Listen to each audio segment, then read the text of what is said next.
Yeah, no, I was proud of the guys for not letting the poor start get to them. I mean, a lot's been said about it in our circles, so it would have been easy for them to kind of say, hey, here we go again, and get down and,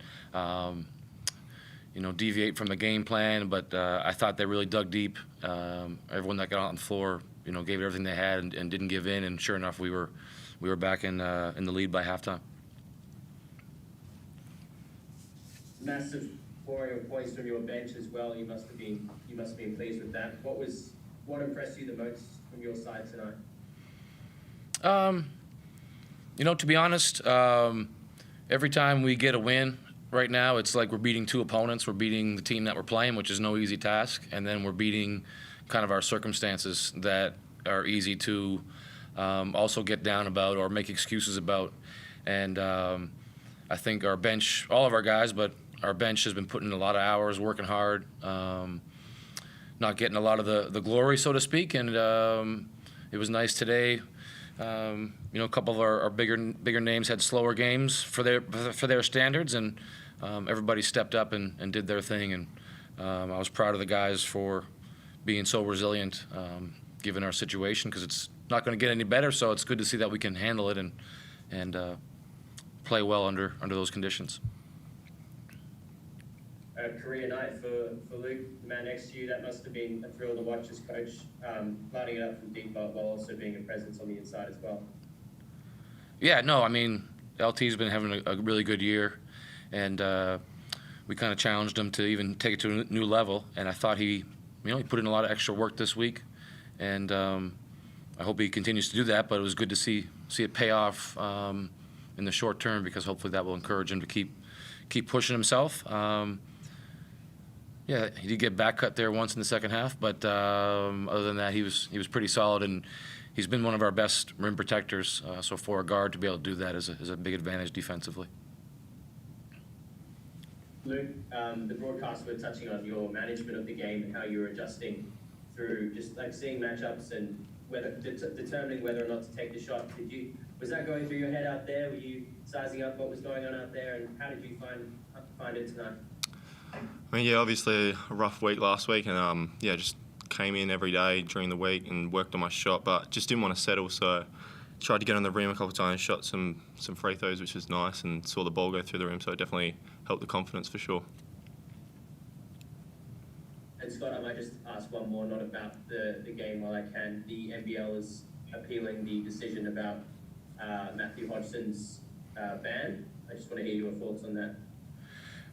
Yeah, I mean, I thought the tribe already had spoken, so I guess Haji's lantern is still lit. I don't really understand the rules. I'm not really that worried about it. I just play the cards that I'm dealt as a coach and who I have to play. But it's just confusing because I thought the NBL was the group that suspended him, and then they're appealing their own decision. There's a lot of decisions in my life I wish I could go back and appeal and fix some things up. So it's nice to be able to do that. I don't really understand it, so there's not really much I can say about it. I just kind of had a chuckle because it seemed kind of foolish to me. They also played the video a million times all week, so either he's their hero or he's the villain. They got to make up their mind. Do you think the decision that they came to yesterday was fair and justified based on what they were presented with? Yeah, I mean, I don't know. I just trust the decision of the tribunal. I don't know I know there's like a list of things that you check off and go by, and I have enough time trying to figure out how to get stops on these good teams that we have to play every week. So I just, like I said, if they came down with the decision, I figured it was fair. But apparently the league disagreed with its own decision, and they're going to try and rectify it. So if he gets another game, I'll think that's fair too. Like I said, I just roll with whatever we're given. Awesome. Thanks to you both.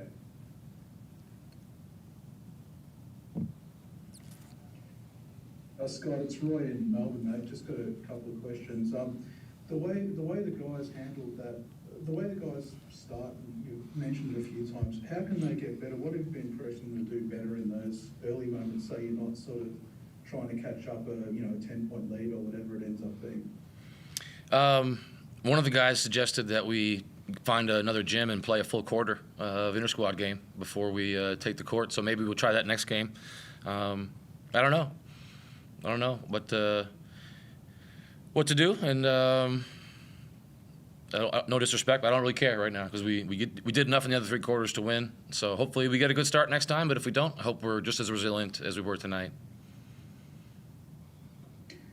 Luke, wondering from your perspective, what's it like when you get out on court and they're backing their defender off you back into the key like they did tonight? Is it confronting and surprising? What's it sort of like for you to sort of assess that and play on from it?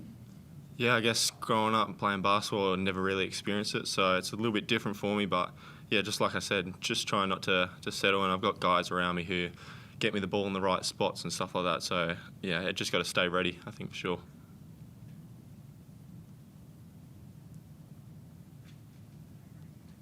Yeah, like just on that, similar to what Roy was saying, you had the moment in the first quarter where you were wide open, didn't take the shot, and then Todd got blocked. And from there, it felt like you were a bit more determined to shoot from the three. Did that moment change the way you were thinking throughout the game? Yeah, all the guys get behind me to shoot the ball. So after that one, I think, yeah, the boys got in my ear about it. So yeah, just trying to take that on from now. What was your advice to him at that point, Scott? Was it just simply to just keep shooting? Yeah, that's what I've been telling him all season. I mean, it's okay for him to shoot. It's okay for him to drive. He's one of the best guys we have to catch the ball on the move and get to the paint. He had a nice dunk doing that in the second half when his man overhelped on Bryce at the nail. So the only thing I tell him not to do is hesitate. Do one or the other and do it with conviction, and either one will be the right answer.